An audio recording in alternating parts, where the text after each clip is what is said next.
नमस्ते बच्चों, आज हम कक्षा 6 का पाठ 17 सांस सांस में बास कर रहे हैं। इस पाठ के लेखक एलेक्स एम जॉर्ज है और इनका अनुवाद किया है शशि सबलोक ने।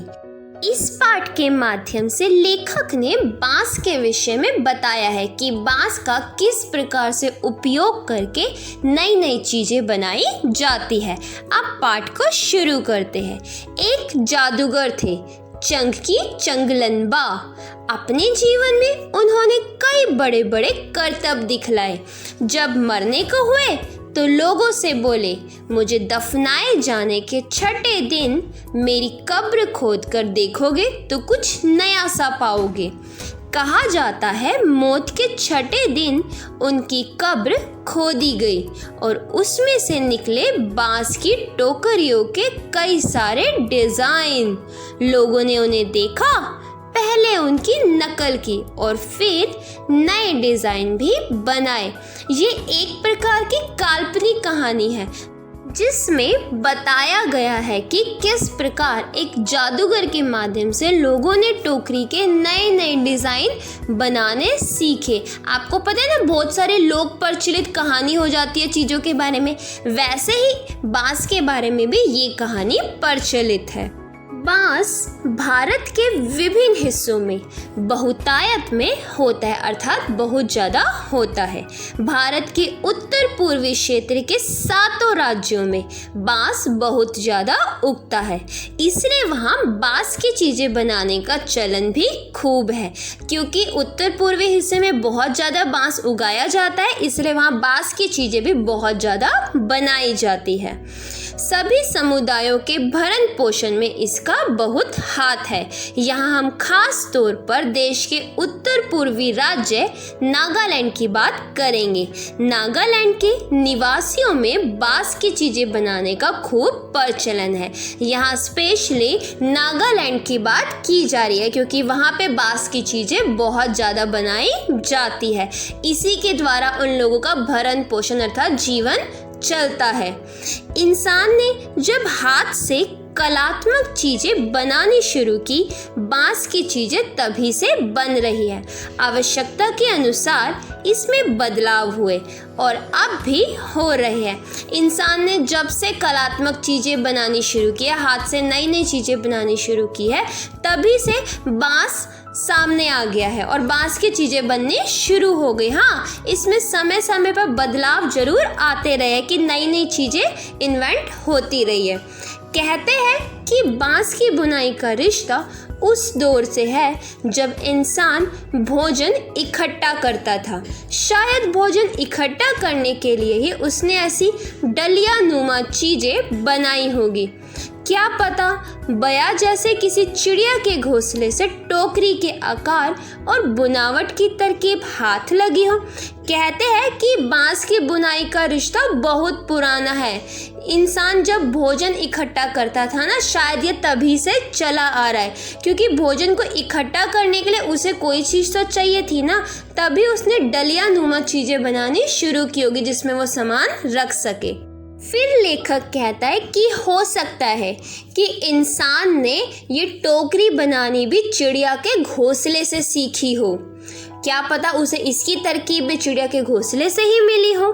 बांस से केवल टोकरियां ही नहीं बनती, बांस की खपच्चियों से ढेर चीजें बनाई जाती है, जैसे तरह तरह की चटाइयाँ, टोपियाँ, टोकरियाँ, बर्तन, बैलगाड़ियाँ, फर्नीचर, सजावटी सामान, जाल, मकान, पुल और खिलौने भी, अर्थात बांस से हम बहुत सारी चीज़ें बना सकते हैं। यहाँ पे आपको कुछ दिया गया है, बांस से मेरा रिश्ता। बांस का ये झुरमुट मुझे अमीर बना देता है, इससे मैं अपना घर बना सकता हूँ। बांस के बर्तन और औजार इस्तेमाल कर सकता हूँ। सूखे बांस को मैं ईंधन की तरह इस्तेमाल करता हूँ। बांस का कोयला जलाता हूँ, बांस का अचार खाता हूँ। बांस के पालने में मेरा बचपन गुजरा है। पत्नी भी तो मैंने बांस की टोकरी के जरिए पाई है। और फिर अंत में बांस पर ही लिटाकर मुझे मरघट ले जाया जाएगा। अब यहाँ पे बांस के बारे में बता रहा है कि बांस के द्वारा ही जो ये बांस से चीज़ें बनाते हैं लोग, नागालैंड के लोग, इन लोगों का जीवन यापन इसी से ही चलता है। इसी को बेचकर इनके पास पैसा आता है, इसी से ये लोग घर बनाते हैं, अपने घर के बर्तन, औजार, अपनी गाड़ियों के ईंधन में प्रयोग करते हैं, कोयला जलाते हैं, अचार भी खाते हैं। मतलब इसका प्रयोग ये जीवन भर करते हैं और अंत में मरने के बाद भी इन्हीं बांस के ऊपर इन्हें लेटाकर शमशान घाट ले जाया जाता है। असम में ऐसे ही एक जाल जकाई में मछली पकड़ते हैं। छोटी मछलियों को पकड़ने के लिए इसे पानी की सतह पर रखा जाता है या फिर धीरे धीरे चलते हुए खींचा जाता है। बांस की खपच्चियों को इस तरह बांधा जाता है कि वह एक शंकु का आकार ले ले। इस शंकु का ऊपरी सिरा अंडाकार होता है। निचले नुकीले सिरे पर खपच्चियां एक दूसरे से गुथी हुई होती है। अब बता रहे कि असम में ऐसे ही बांस के द्वारा जाल भी बनाया जाता है जिसमें मछलियां पकड़ी जाती है। छोटी मछलियों को पकड़ने के लिए इसे पानी की सतह पर रखा जाता है या फिर धीरे धीरे चलते हुए खींचा जाता है। पानी में से चलाते रहते हैं और उसे खींच लेते हैं। अब मछली पकड़ने के लिए बांस की खपच्चियों को इस प्रकार से बांधा जाता है कि वह एक शंकु का आकार ले लेती है। ऊपर से तो ये अंडाकार होती है लेकिन नीचे से नुकीली होती है। इन्हें एक दूसरे से अच्छी तरह से गूंथा जाता है। खपच्चियों से तरह तरह की टोपियां भी बनाई जाती है। असम के चाय बागानों के चित्रों में तुम्हें लोग ऐसी टोपियां पहने हुए दिख जाएंगे और हाँ, उनकी पीठ पर टंगी बांस की बड़ी सी टोकरी देखना ना भूले। अब बता रहे हैं कि बांस की खपच्चियों से सिर्फ मछली पकड़ने का जाल ही नहीं बनता, इसके अलावा टोपियां भी बनाई जाती है जो तुम असम के चाय बागानों में लोगों को पहने हुए देख सकते हो। इसके अलावा जो वो चाय की पत्तियां तोड़ते हैं उनकी आप पीठ पर जो टोकरी देखते हो वो भी बांस की खपच्चियों से ही बनी होती है। जुलाई से अक्टूबर घनघोर बारिश के महीने, यानी लोगों के पास बहुत सारा खाली वक्त या कहो आसपास के जंगलों से बांस इकट्ठा करने का सही वक्त। आमतौर पर वह 1 से 3 साल की उम्र वाले बांस काटते हैं। बूढ़े बांस सख्त होते हैं और टूट भी तो जाते हैं। बांस से शाखाएं और पत्तियां अलग कर दी जाती है। इसके बाद ऐसे बांसों को चुना जाता है जिनमें गांठें दूर दूर हो। अब ये बता रहे हैं कि जुलाई से अक्टूबर में बहुत ज़्यादा बारिश होती है। इस समय लोग खाली होते हैं तो वो इस समय बांस को काट लिया करते हैं। ये उनके लिए सबसे अच्छा समय होता है बांस काटने का। और ज़्यादातर उन्हीं बांसों को काटा जाता है जिनकी उम्र 1 से 3 साल होती है। ये बूढ़े बांस बहुत ज़्यादा सख्त होते हैं और आसानी से टूट जाते हैं। बांस की शाखाएं और पत्तियों को अलग कर दिया जाता है। इसके बाद ऐसे बांसों को चुना जाता है जिनमें गांठें दूर दूर होती है। दाव यानी चौड़े चांद जैसी फाल वाले चाकू से इन्हें छीलकर खपच्चियां तैयार की जाती है। यहाँ पे चाकू को दाव बोलते हैं जिनसे छीलकर अच्छे से खपच्चियों को तैयार किया जाता है। खपच्चियों की लंबाई पहले से ही तय कर ली जाती है। मसलन आसन जैसी छोटी चीजें बनाने के लिए बांस को हर एक गठान से काटा जाता है, लेकिन टोकरी बनाने के लिए हो सकता है कि 2 या 3 या 4 गठानों वाली लंबी खपच्चियां काटी जाए। यानी कहाँ से काटा जाएगा यह टोकरी की लंबाई पर निर्भर करता है। ये पहले से ही डिसाइड होता है कि खपच्चियों को कितना लंबा रखना है और उन्हें कहाँ से काटा जाना है। पहले डिसाइड होता है कि इन खपच्चियों का बनाना क्या है, उसके बाद इन्हें काटने का कार्य किया जाता है। आमतौर पर खपच्चियों की चौड़ाई 1 इंच से ज़्यादा नहीं होती। चौड़ी खपच्चियाँ किसी काम की नहीं होती। इन्हें चीरकर पतली खपच्चियाँ बनाई जाती है। पतली खपच्चियाँ लचीली होती है। खपच्चियाँ चीरना उस्तादी का काम है। हाथों की कलाकारी के बिना खपच्चियों की मोटाई बराबर बनाए रखना आसान नहीं है। इस हुनर को पाने में काफ़ी समय लगता है। अब ये बता रहे हैं कि जो खपच्चियाँ होती है वो हमेशा पतली रखनी पड़ती है। चौड़ी खपच्चियाँ किसी भी काम की नहीं होती, इसलिए चौड़ी खपच्चियों को काटकर पतली खपच्चियाँ बना दिया जाता है। और ये खपच्चियाँ काटने का काम हर कोई नहीं करता, इसके लिए भी हुनर होना ज़रूरी है, प्रैक्टिस की ज़रूरत होती है।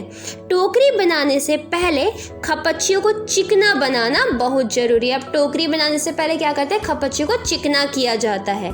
यहाँ फिर दाव काम में आता है। अब आपको पता है दाव क्या था, इनका चाकू जिससे खपच्चियों को खुरचते थे, चिकना बनाते थे। खपच्ची बाएं हाथ में होती है, खपच्ची को बाएं हाथ में लेते हैं और दाव दाएं हाथ में।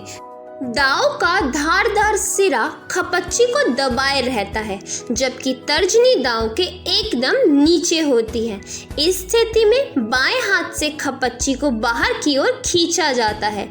इस दौरान दायां अंगूठा दाव को अंदर की ओर दबाता है और दाव खपच्ची पर दबाव बनाते हुए घिसाई करता है जब तक खपच्ची एकदम चिकनी नहीं हो जाती। यह प्रक्रिया दोहराई जाती है। इसके बाद होती है खपच्ची की रंगाई। इसके लिए ज़्यादातर गुड़हल, इमली की पत्तियों आदि का उपयोग किया जाता है। काले रंग के लिए उन्हें आम की छाल में लपेटकर कुछ दिनों के लिए मिट्टी में दबाकर रखा जाता है। अब यहाँ आपको बताया गया है कि दाव से किस प्रकार को खपच्ची को चिकना किया जाता है, उसे कौन से हाथ में पकड़ना होता है और कौन से हाथ से घिसाई होती है, ये सारी चीज़ें आपको यहाँ बताई जाती है। जब वह चिकनी हो जाती है तब आता है काम उसकी रंगाई का, मतलब खपच्चियों को रंग करने का। इसके लिए ज़्यादातर ये लोग गुड़हल, इमली की पत्तियों आदि का उपयोग करते हैं। अगर इन्हें खपच्चियों को काले रंग में रंगना होता है तो ये आम की छाल में खपच्चियों को लपेटकर कुछ दिनों के लिए उसे मिट्टी में दबा देते हैं, जिससे उनका रंग काला हो जाता है। बांस की बुनाई वैसे ही होती है जैसे कोई और बुनाई। पहले खपच्चियों को चित्र में दिखाए गए तरीके से आड़ा तिरछा रखा जाता है, फिर बाने को बारी बारी से ताने के ऊपर नीचे किया जाता है। इससे चेक का डिजाइन बनता है, पलंग की निवाड़ की बुनाई की तरह। अब यहाँ पे बताया गया है कि बांस की बुनाई भी वैसे ही की जाती है जैसे कपड़े की बुनाई की जाती है। इसमें भी ताने बाने का उपयोग किया जाता है। यह आप चित्र के द्वारा देख सकते हैं। टूल बनना हो तो हर एक बाना 2 या 3 तानों के ऊपर और नीचे से जाता है। इससे कई सारे डिज़ाइन बनाए जा सकते हैं। अब ये टूल एक प्रकार की बुनाई है जिसके द्वारा अलग प्रकार का डिज़ाइन बनाया जाता है। टोकरी के सिरे पर खपच्चियों को या तो चोटी की तरह गूंथ लिया जाता है या फिर कटे सिरों को नीचे की ओर मोड़कर फंसा दिया जाता है और हमारी टोकरी तैयार। चाहो तो बेचो या घर पर ही काम में ले लो। अब जब टोकरी बनानी होती है तो खपच्चियों को या तो चोटी की तरफ गूंथ लिया जाता है या फिर ऊपर की तरफ कटे हुए सिरों को नीचे की ओर मोड़कर फंसा दिया जाता है, उल्टी तरफ मोड़कर फंसा देते हैं। इससे इनकी टोकरी तैयार हो जाती है। या तो आप उसे मार्केट में बेच लो या अपने घर में उपयोग करो।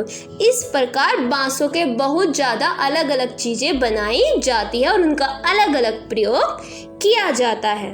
तो बच्चों ये पाठ यहीं पे समाप्त होता है। उम्मीद है आप सबको समझ आया होगा।